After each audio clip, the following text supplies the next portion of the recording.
Programang ito ay rated SPG. Striktong patnubay at gabay ng magulang ang kailangan. Maaaring may masiselang tema, lengguwahe, karahasan, sexual, horror o droga na hindi angkop sa mga bata.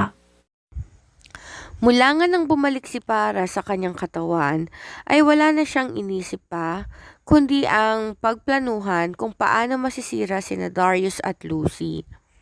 Inakala kasi ni Farah na ang lahat ng bagay na meron si Lucy ay sa kanya mula nang kinuha niya ang katawan nito. Kaya naman, alam naman ni Lucy at Darius na sa pagbabalik nga nitong si Farah ay meron na naman siyang hindi magandang pinaplano sa kanilang pamilya. Napag-alaman nga ni Farah na ikakasal nga si Lucy at si Darius, kung kaya naman naisip niya na magpakita na sa mga ito ay dahil inisip niya na kung malalaman ni Darius na nagbubuntis siya, ay hindi na nito itutuloy ang kasal. Subalit nagkamali siya. Matapos nga niyang malaman sa kanyang pregnancy test na negative nga ito at hindi siya nagbubuntis, ay naisip niya na bumili na lamang sa online ng pregnancy test upang ipakita kay Lucy at kay Darius na buntis siya.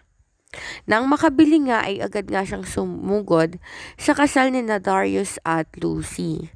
Doon nga ay sinabi niya na huwag magpakasal si Darius dahil dala-dala niya ang anak nito. Ngunit ayon kay Darius ay wala ng bisa ang lahat ng kanyang mga panloloko dahil noon pa man ay nagmamahalan na sila ni Lucy. At kung sakasakali mang totoong buntis siya, ay wala rin naman pakialam si Darius dahil una naman silang nagkaanak ni Lucy. Napahiya nga si Farah sa harapan ng maraming tao sa kabila ng lahat ng kanyang mga sinabi.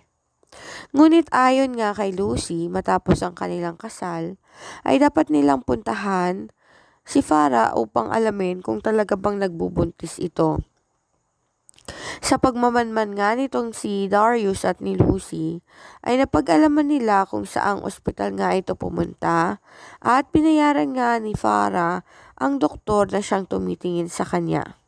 Kapalit nga ng pera ay palalabasin nga ng nasabing doktor na buntis si Farah.